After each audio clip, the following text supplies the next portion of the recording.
Se ha creído aquí que el tema ambiental es un tema residual, a pesar de los esfuerzos titánicos que los que están en este salón han hecho.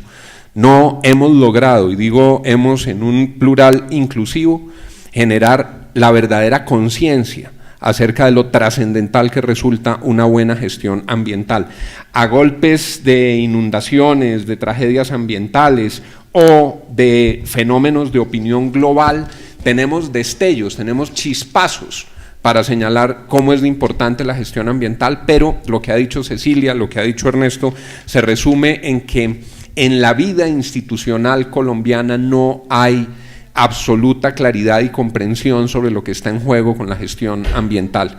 Ese es, en mi opinión, la dolorosa conclusión frente a esto, pero no es apocalíptica, es esperanzadora, y les digo por qué.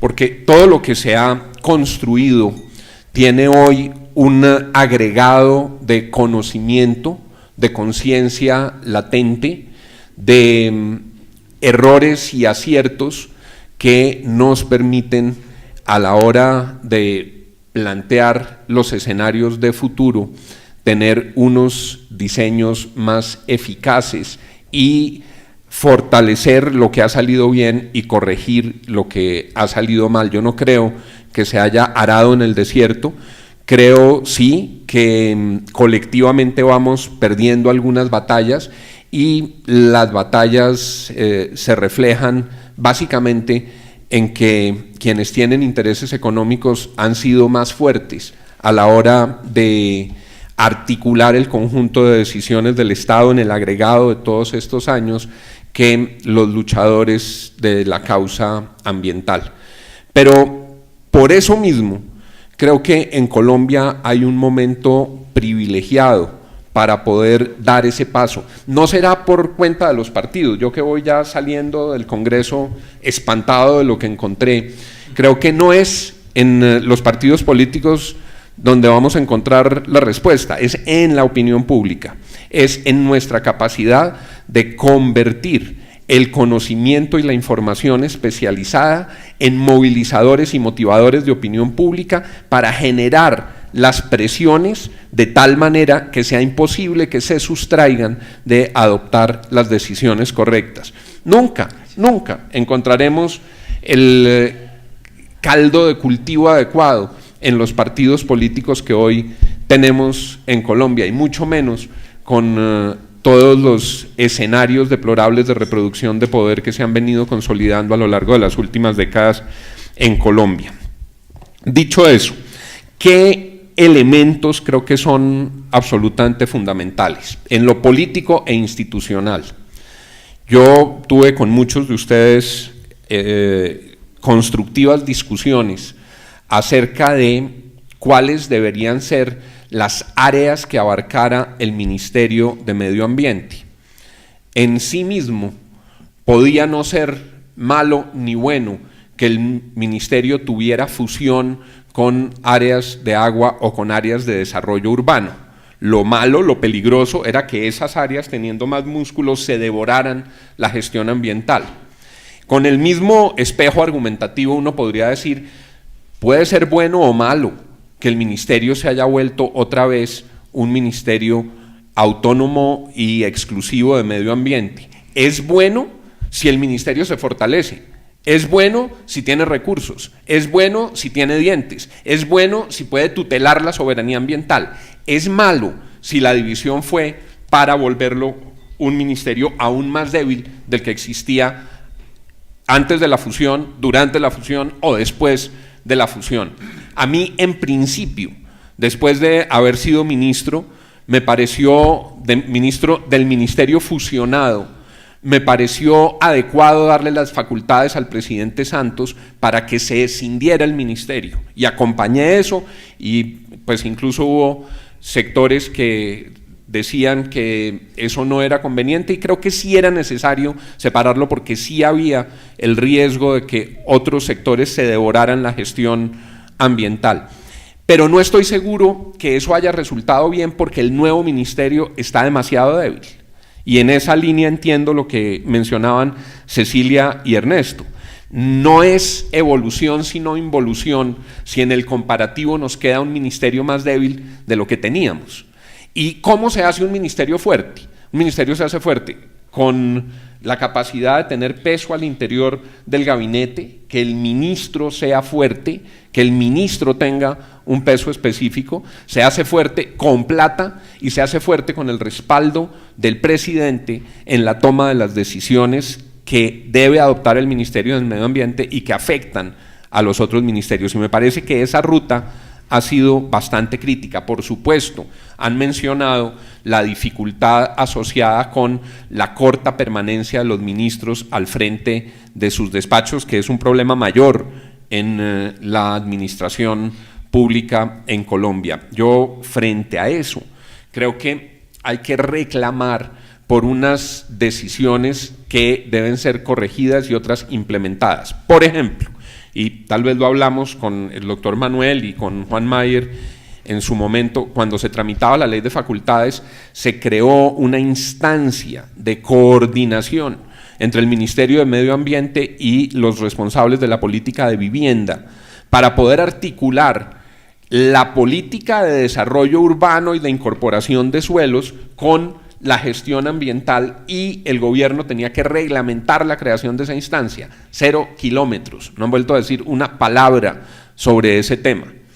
El proyecto de la reforma tributaria tuvo una discusión larga en torno de la consideración de impuestos verdes como instrumento real de gestión para construir equidad integral en la sociedad, más allá del principio de quien contamina paga. El abordaje de los problemas de equidad ambiental desde la equidad tributaria resulta fundamental. ¿Cuánto tienen que pagar las petroleras? ¿Cuánto tienen que pagar las mineras? ¿Cuánto tienen que pagar las fábricas? ¿Cuánto tienen que pagar los que usan los servicios ambientales? ¿Cómo se articula esa política de pago por servicios ambientales con una política de impuestos verdes? Y logramos que se aprobara el artículo que le ordenó al gobierno hacer un estudio comprensivo e integral sobre la posibilidad de imponer impuestos verdes en nuestro país. El señor Al Gore, en la última visita que hizo a Colombia hace menos de un mes, dijo que los dos grandes asuntos que verdaderamente podían revertir el cambio climático, la tendencia de acelerado cambio climático en el planeta, era un modelo serio de impuestos verdes y un modelo serio de aproximación hacia las energías alternativas. Pues ese estudio se hizo, se ordenó por la ley, presionamos con una gran cantidad de derechos de petición y el estudio está 0 kilómetros porque no hay reacción ni del Ministerio de Hacienda ni del Departamento Nacional de Planeación, y está ordenado por la reforma tributaria. Entonces, esto tiene un mensaje implícito respetuosísimo, lo digo como mencionaba al comienzo, que sale de total admiración y respeto por todos ustedes. Yo creo que la que de alguna manera podríamos llamar la academia ambiental, la comunidad ambiental, debería tomar unos elementos determinantes que hoy resultan cruciales y entre todos empujarlos y trabajarlos y lograr generarles ese momento de opinión pública. Uno, el fortalecimiento del ministerio para que su nueva autonomía no sea un boomerang. Dos, la revisión en la relación entre la ANLA y el ministerio frente a la soberanía ambiental, que se expresa, por supuesto, en la expedición de las licencias. Ese es un tema absolutamente central y crucial. Tres, la aplicación del régimen sancionatorio. El régimen sancionatorio, con enorme esfuerzo, y todos lo recuerdan, lo logramos sacar adelante en la ley 1333, con unas decisiones que son históricas de la Corte Constitucional, aceptando la inversión de la carga de la prueba en materia sancionatoria ambiental, el instrumento más poderoso que ha tenido el Estado colombiano para meter en cintura a los infractores ambientales. No solo no se ha aplicado adecuadamente, sino que por tercera vez está cursando en el Congreso de la República un proyecto de ley para desmontarlo, al que nos hemos opuesto en 2 oportunidades. La necesaria reforma, punto número 4, la necesaria reforma del SINA para que, cabalgando sobre lo que se ha aprendido, podamos de nuevo racionalizar el sistema. Recuerdan ustedes, hubo 2 proyectos que habíamos presentado sobre eso. Los 2 proyectos se ahogaron obviamente por falta de voluntad política en el Congreso, porque en muchos casos la discusión sobre presencia política en las CARS y geopolítica hace que se devoren la reflexión sobre la conveniencia de la distribución territorial a la hora de asignar las competencias de las CAR, pero eso hay que hacerlo y tenemos que tomar una decisión que el país no ha tomado. Yo no pude como ministro, no pude como senador, para otras cosas tuve los votos en el Congreso y logramos sacar las leyes, pero en esta no pude, que es restablecer la equidad de ingresos en el SINA, porque como el recurso principal de financiación de las corporaciones es la sobretasa del predial, nosotros tenemos con un modelo en el que las corporaciones donde están los ecosistemas más vulnerables tienen unos prediales que son miserables y por tanto tienen unos recursos que son absolutamente insuficientes. Eso no puede seguir siendo así. Que nosotros tengamos donde está el enorme potencial ambiental y donde tenemos los tesoros ambientales, unas corporaciones casi famélicas por la estructura de los recursos, hay que cambiarlo.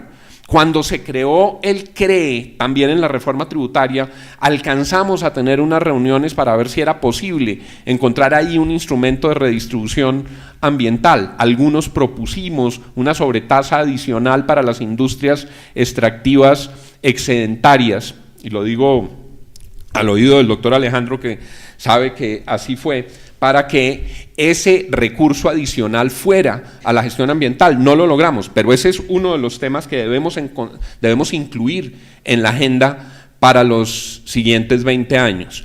El otro punto que yo creo que es crucial, a trancas y a mochas, pero logramos sacar adelante por primera vez la ley de energías alternativas. Es un tema supremamente importante, transversal, que se aprobó incluso después de una objeción presidencial bien concebida, porque le habían metido un mico para que en las energías renovables se incluyera el gas con unos beneficios y unas exenciones. El mico fue mochado y la ley está para ser desarrollada, y creo que ese es un escenario colectivo que vale la pena aplicar y desplegar. Yo creo, para no abusar del tiempo de ustedes, que la otra tarea que es crucial, que debemos adelantar en la pedagogía colectiva, es distinguir lo que es denominado en Estados Unidos el greenwashing del compromiso ambiental serio. Nosotros estamos en una cosa publicitaria donde uno oye a veces algunas empresas y siente hasta complejo de no ser un buen ambientalista, sacan pecho, crean toda clase de instrumentos de comunicación, y lo que hay en algunos casos es simplemente una utilización de la moda del desarrollo sostenible para que con una pequeña inversión en una agencia de relaciones públicas se le haga creer a la ciudadanía que hay un gran compromiso ambiental, cuando en el fondo hay un problema estructural de las industrias. Yo creo que el debate sobre cuáles son las líneas pertinentes del desarrollo sostenible, donde colectivamente debemos insistir con el sector privado, debe estar abierto. La tarea que ha hecho Santiago, la tarea que ha hecho el doctor Herrera, es supremamente importante, con ejemplos exitosos, pero ahí tenemos que dejar de echarnos cuentos y tenemos que empezar a poner realmente unos estándares más altos sobre esa gestión y la calidad de esa gestión, porque eso es lo que nos mide la real compenetración entre los compromisos del sector privado con las responsabilidades públicas y las responsabilidades ambientales. Creo de esa manera que puede haber, Alberto, como una panorámica frente a los temas que ustedes habían señalado, y déjenme solo terminar con una muy respetuosa reflexión. Esta campaña política que estamos viviendo es espantosa. y esta campaña política, gane quien gane, y yo no voy a hacer ninguna referencia política aquí, va a terminar con un país aún más polarizado y aún más dividido del que nosotros hemos venido teniendo. Esto va por un camino espantoso. Creo que la comunidad ambiental tiene la posibilidad de sumar a su interior a voceros que por itinerarios vitales venimos de orillas muy distintas, de causas muy distintas, de batallas muy diferentes, pero que tenemos unas coincidencias fundamentales en materia ambiental. Qué bueno que sería que desde la entraña del Foro Nacional Ambiental, que ha sido el gran tanque de pensamiento sobre estos asuntos, desde la comunidad ambiental, podamos dar unas señales como las que necesita el país diciendo, miren, los que se preocupan por la gestión ambiental, vengan de donde vengan, cualquiera que sea su rótulo, su marca, su pasado, cualquiera que sea, en el caso de quienes hemos podido ocupar tareas en el ministerio, el gobierno en el que hubieran participado, hemos identificado estos puntos. En estos puntos que creemos cruciales para Colombia, debemos hacer todos, lo digo respetuosa y cariñosamente, el esfuerzo de coincidir para poder decir, esta no es una agenda de una campaña, esta no es una agenda de un candidato, esta no es la agenda de un sector político, esta es una agenda del desarrollo ambiental en la que quienes hemos luchado con alegrías y sinsabores, con aciertos y con errores, en distintos momentos coincidimos. Aquí están los puntos tutelares para el desarrollo ambiental en Colombia, y yo creo que eso es posible, y yo creo que eso tendría un impacto inmenso frente al próximo gobierno, sea de quien sea, que sepa ese gobierno que del conocimiento ambiental acumulado hay un consenso esencial sobre las que deberían ser las prioridades. Yo creo que eso sería muy, muy importante, y por eso lo dejo a manera de respetuosa reflexión y a manera de sugerencia, expresando toda mi disposición para acompañar cualquier esfuerzo de esa naturaleza. Muchas gracias.